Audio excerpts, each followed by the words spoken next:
naman tayo liliko sa Yati-Yati Sam. Mayroon po ditong sayaw ng mga bata. Yung kaso puno. Paano tayo makakasingit? Ayan, mga active ang bata. So try natin sumingit, guys. Ayan, ang mga kiddies. Sana ay wala tayong CPR. Active sila, oh.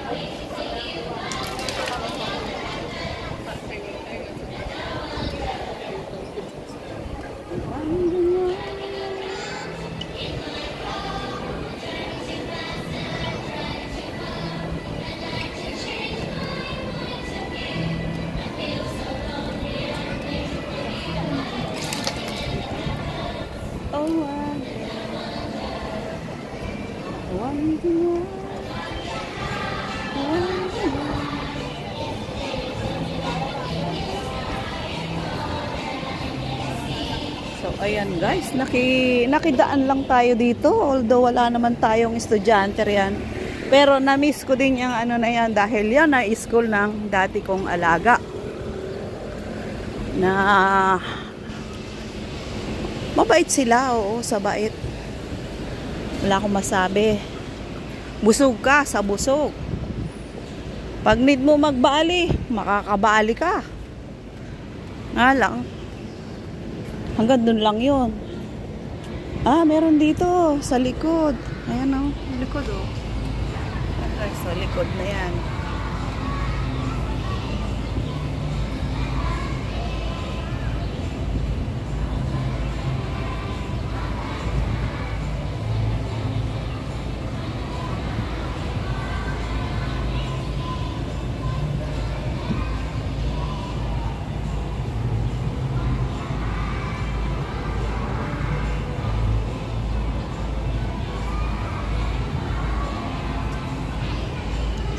Ayan guys, ako'y uuwi na at itry kong, oops, nakasum pala ako.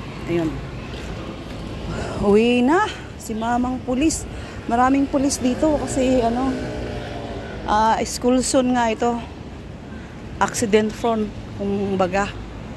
kumbaga sa English. Accident, English talaga. Diretsuhin ko kaya dito. Magbulak-bulak ko dyan. No? Dyan, no? Pero palibasa, nadaanan nyo na yan. Diretso na. Ganon din naman. Dadaan ako sa park. Doon ko na lang ituloy. So, dito pa rin ako babalik. Oh. Kahit na tatlo po yan. Ito, school na to. Ano yan? Master English ata ito. Tatlong school yan kasi yung dating kapitbahay namin na Pilipina, asawa ng tomboy na kababayan natin, mabait sila, ay dyan syempre friendly tayo, dyan nag-aaral yung mga anak ng babae, tatlo. Ang ganda ng trabaho sa airport. O, diba? Tapos ang white card, kumbaga yung dito, yung babae. Kasi pag sinabing white card, ay meron kang, ano dito, may rights ka. Yan. At dito ka na, kumbaga,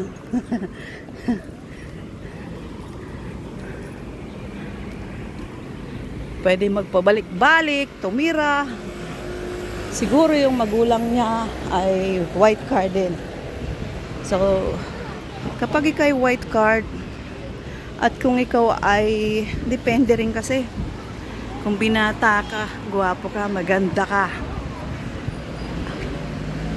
At may magkagusto sa yung white card, kanain mo na. Kanain. Kasi, ang benefits no ng maaano mo, mapapakinabangan mo Although kung may gusto naman sa'yo, di ba? Tumurin. Ganun lang yung buhay. Kung practical ba, ika nga. So, hindi naman lahat ng tao ay practical. Like me before. I'm so tanga-tanga. I'm so chisin-chisin. Kasi, andyan na yung grasya. Marami. Pinakawalan pa. O, diba? Sabi nga, pag hindi mo gusto, kahit milyonaryo pa siya, wala rin. Pero, ganun talaga. Maalaala mo na lang yun. Kapag sinabi mo, ay, hindi naman ako virgin. Sana pinatulang ko na yun noon.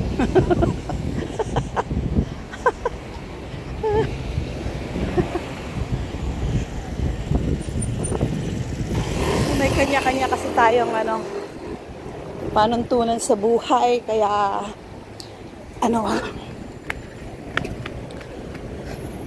kahit na hindi ka pa virgin, kahit na mahirap magsalita.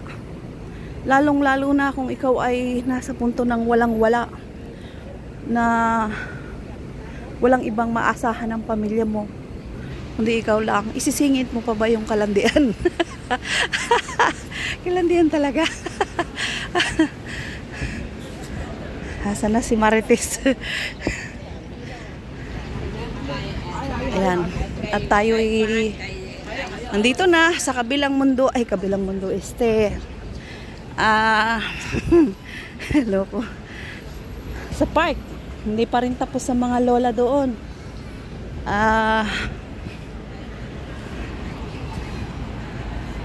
Ayan o. Sasayaw pa sila habang ang ibang ay nandito sa park. Oh, ayan. Mahirap mag-alaga ng bata. Lalo na kung katulad niya, no. Oh, ang Pilipina ay nahihirapan. Oh, pag ganyan ka, perwisyo, Diyos mio. 'Di ba, guys? Oh. Kulang na lang. Kulang na lang. Mahirap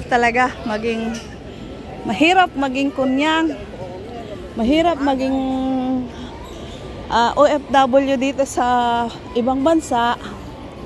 Lalo na kung ganyan, nagsasakripisyo ka, malayo sa pamilya, para lang magkasweldo. Hindi naman malaki ang kinikita ng katulong. Pero ang mga kamag-anak, kung mag-demand, kapag ka manghiram, ay talaga naman.